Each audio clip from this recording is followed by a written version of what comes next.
ကမ္ဘာကြီးပေါ်ကနေနေချင်းညချင်းပျောက်သွားတဲ့ဒန်နာရီထဲကမြို့တစ်မြို့ Atlantis City အကယ်လို့ဒီမြို့ကဒန်နာရီမဟုတ်ဘဲနဲ့တကယ်ရှိခဲ့ပြီးတော့ကျွန်တော်တို့လူသားတွေရှာနေတဲ့နေရာမှားနေတာခေါ်မဖြစ်နိုင်ဘူးလားလွန်ခဲ့တဲ့နှစ်ပေါင်း2300ခန်းကဂရိအသွေးခေါ်ပညာရှင်ပလေတိုကအရန်ကိုအင်အားပါဝါကြီးတဲ့ Atlantis လို့ခေါ်တဲ့မြို့တစ်မြို့ရဲ့အကြောင်းကိုရေးသားခဲ့ပါတယ်အဲ့ဒီစာတမ်းကိုပုံမြင်တွေလိုဒန်နာရီတွေလိုမျိုးရေးခဲ့တာမဟုတ်ပဲနာမည်တွေနေရာတွေဘယ်ကာလမှာဖြစ်ခဲ့တယ်ဆိုတာအထိသေးစိတ်ကိုအပြင်မှာတကယ်ရှိခဲ့တဲ့သမိုင်းလိုမျိုးရေးသားခဲ့တာပါပလေတိုရဲ့စာတမ်းအရဆိုရင် Atlantis ကသူခေတ်သူခါတုန်းကအလွန်ချမ်းသာပြီးနည်းပညာပိုင်းအရဆိုရင်လည်းအားလုံးထက်သားလွန်နေပါတယ်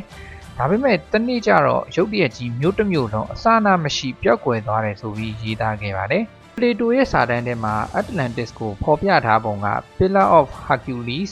အခုကတော့ Gabriel Strait လို့ခေါ်တဲ့နေရာရဲ့အပြင်ဘက်မှာရှိပြီးတော့အလွန်ကြီးမားတဲ့ကျွန်းနိုင်ငံဖြစ်တယ်။လီဘီယာနဲ့အေရှားတို့ပေါင်းတာထက်တောင်မှကြီးသေးတယ်။ရေချောင်းလမ်းအကြီးကြီးတွေနိုင်ငံအမြင့်ကြီးတွေနဲ့ဖွဲ့စည်းထားပြီးတော့အဆောက်အုံတွေကလည်းအဆင့်မြင့်နေဆိုပြီးတော့ဖော်ပြထားပါတယ်။ Atlantis City ရဲ့ဖွဲ့စည်းပုံကစဝိုင်းပုံစံဖြစ်ပြီးတော့ကုန်းချောင်းနဲ့ရေချောင်းကိုဆက်ဆက်ပြီးအသုံးပြုပါတယ်။အဲ့တော့တင်မောတွေဆိုရင်မြို့လေထီကိုဝင်ရောက်ပြီးတော့ကုန်တင်ကုန်ချတွေပြုလုပ်နိုင်တယ်ပေါ့နော်လမ်းတွေမှာရွှေတွေငွေတွေဆိုရင်လည်းနေရာတိုင်းမှာမြင်တွေ့နေရပါတယ်ဒါပေမဲ့ Atlantis ကချမ်းသာရုံနဲ့မကပဲအင်အားလဲကြီးမားခဲ့ပြီးအာဖရိကနဲ့ဥရောပနေရာတချို့ကိုပါအုပ်ချုပ်နိုင်ခဲ့တာပါအဲ့တော့ဒီလောက်အဆအဆရရအဆင်ပြေနေတဲ့မြို့တစ်မြို့ကရုတ်တရက်ကြီးဘာထဖြစ်တာလဲပလေတိုရဲ့ပြောကြားချက်မှာဒီ Atlantis မြို့သားတွေကတစ်နေ့ထက်တစ်နေ့ပိုပြီးတော့လောဘတွေကြီးလာတယ်အစပိုင်းမှာတော့ Atlantis မြို့သားတွေကပညာရှိပြီးတော့ humble ဖြစ်တယ်။ဒါပေမဲ့နောက်ပိုင်းမှာညီးပညာတွေအင်အားတွေကြီးလာတာနဲ့အမျှနေမီတွေအချုပ်ချာအာဏာတွေကိုပုံမလိုချင်လာကြပြီး Ancient Athens နိုင်ငံတွေကိုပါသိမ်းပိုက်နိုင်အောင်ကြိုးစားလာကြတယ်။အဲ့တော့အဲ့ချိန်မှာ Greek နတ်ဘုရားတွေကဒီတိုင်းကြည့်မနေတော့ပဲ Atlantis ကိုကြီးမားတဲ့ပြစ်ဒဏ်တွေကိုကြားခံဖို့စီမံလိုက်တယ်လို့ဖော်ပြထားတယ်။ပလေတိုပြောတဲ့အတိုင်းဆိုရင်ဒီ Atlantis ကအလွန်ကြီးမားတဲ့ငလျင်တွေရေလိုင်းကြီးတွေကမြို့တစ်မြို့လုံးကိုနေချင်းညချင်းအစအနမရှိပျောက်ကွယ်သွားစေခဲ့တယ်ဆိုပြီးရေးသားထားတာပါဒီဖြစ်ပျက်ကလူတွေကိုတွေးဝေစေတာပါဘာလို့လဲဆိုတော့ဒီလိုသဘာဝဘေးတွေကအမှန်တကယ်ဖြစ်နိုင်လို့ပါမြေငလျင်ဆူနာမီမီးတောင်ပေါက်ကွဲမှုတွေကယနေ့ထိကိုဖြစ်နေတာပါတကယ်လို့တခြားမဖြစ်နိုင်တဲ့အကြောင်းတစ်ခုခုကြောင့်ကွယ်ပြောက်သွားတယ်ဆိုပြီးပလေတိုကရေးခဲ့မယ်ဆိုရင်ဒါကိုဒန်နာရီပုံမြင်တစ်ခုလိုပဲသတ်မှတ်ကြမှာပါ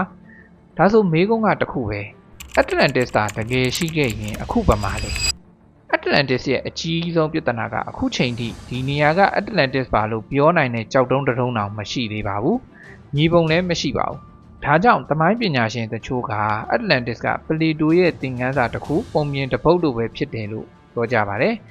ဒါပေမဲ့လူတချို့ကလည်းဒါကိုလက်မခံကြပါဘူး။ဘာလို့လဲဆိုတော့ပလေတိုကဒီလိုအသေးစိတ်ကြတဲ့စာတမ်းတွေကိုအချိန်ကုန်ခံပြီးဖန်တီးတတ်တဲ့လူမျိုးမဟုတ်လို့ပါ။ပြီးတော့မဖြစ်တဲ့နေရာတွေရေအောက်တွေမှာထူးဆန်းတဲ့အပျက်စီးတွေအခုချိန်ထိဇက်တိုက်တွေ့နေရတော့မလို့ပါ။အဲ့တော့ကျွန်တော်တို့အခု Atlantis ဖြစ်နိုင်တဲ့နေရာတွေနာမည်ကြီး theory အချို့ကိုလေ့လာကြည့်ကြရအောင်။ Theory 1သူတေသနာလုပ်သူတချို့က Atlantis ဟာ Atlantic ပင်လယ်ထဲမှာမဟုတ်ပဲ Greek နားမှာရှိခဲ့တယ်လို့ယုံကြည်ကြပါတယ်။အများဆုံးပြောကြားတဲ့နေရာကတော့ Santorini ကျွန်းမှာ Thera လို့လည်းခေါ်ပါတယ်။ခန့်မှန်းခြေ BCE 1600 ဝန်းကျင်မှာ Santorini မီးတောင်ကြီးပေါက်ကွဲခဲ့ပြီးလူသားသမိုင်းတွေကအကြီးဆုံးပေါက်ကွဲမှုတွေကတစ်ခုဖြစ်ခဲ့ပါတယ်။အဲ့ဒီပေါက်ကွဲမှုကြောင့်မြို့တွေပျက်စီးခဲ့တယ်။ဆူနာမီလှိုင်းကြီးတွေဖြစ်စေခဲ့တယ်။မိုးကောင်းကင်တစ်ခုလုံးမှာလည်းအမှုန်တွေဖုံးလွှမ်းသွားစေခဲ့ပါတယ်။ Santorini မှာရှိတဲ့မီနိုအန်လူမျိုးစုတွေကလည်းမျိုးတုံးပျက်စီးသွားခဲ့ပါတယ်။အဲ့ဒီလူမျိုးစုတွေကအထက်မြင့်အဆောက်အုံတွေအိမ်တွေမှာရေသုံးစနစ်တွေစမ်းသစ်တဲ့အမှုပညာတွေနဲ့အရေးသားတွေအပြင်ကုန်သွယ်ရေးကဏ္ဍမှာလည်းနတ်ဝေါ်ကြီးရှိထားတဲ့လူမျိုးစုဖြစ်ပါတယ်။ဒီ theory အရဆိုရင်မီနိုအန်လူမျိုးစုတွေက Atlantis တွေနဲ့ဆက်စပ်မှုရှိနိုင်တယ်ဆိုပြီးထင်ကြေးပေးကြတာပါ။ဒါပေမဲ့အဓိကပြဿနာကပလေတိုပြောတဲ့အချိန်နဲ့မီးတောင်ပေါက်ကွဲတဲ့အချိန်မကိုက်ညီပါဘူး။အဲ့ဒါကြောင့်ပလေတိုရဲ့အချိန်တွက်ချက်မှုမှားခဲ့တာလားပုံပြင်တွေကအချိန်ကြာလာတာနဲ့အမျှလွဲသွားတာလားဆိုတာသိချာမသိကြပါဘူး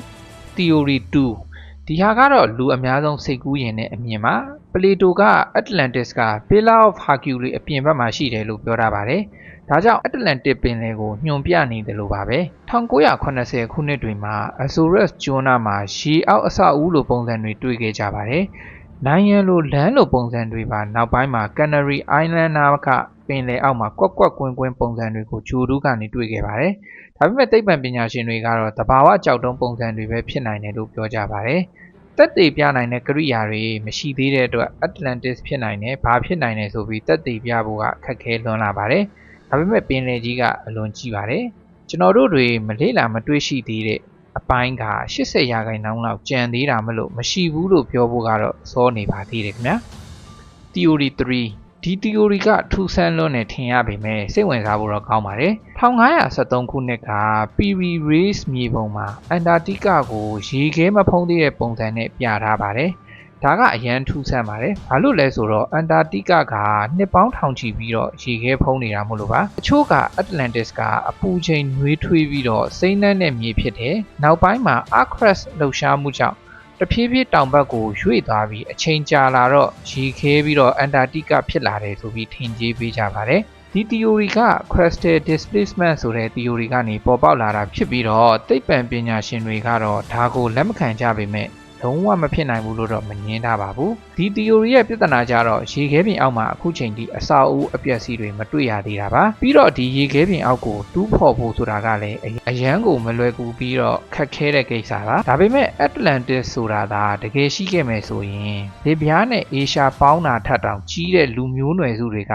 အန်တာတိကလိုကမ္ဘာတိုက်ကြီးတစ်ခုမှာနစ်မြုပ်နေတယ်ဆိုတာကဖြစ်နိုင်တဲ့အချက်တစ်ခုပါပဲဒီအကြောင်းကိုတော့အန်တာတိကရဲ့လှုပ်အပ်ချက်တွေကိုတင်ဆက်ပေးထားတယ်ကျွန်တော်ရဲ့ Secret of Antarctica ဗီဒီယိုမှာလည်းထည့်ပြောထားပါသေးတယ် channel ထဲမှာဝင်ကြည့်လို့ရပါတယ်ခင်ဗျ Atlantis တကယ်ရှိခဲ့လားမရှိခဲ့လားဆိုတာထက်အရေးကြီးတာက Atlantis ရဲ့အယူဆကအခုချိန်ထိပျောက်ကွယ်မသွားသေးပါဘူး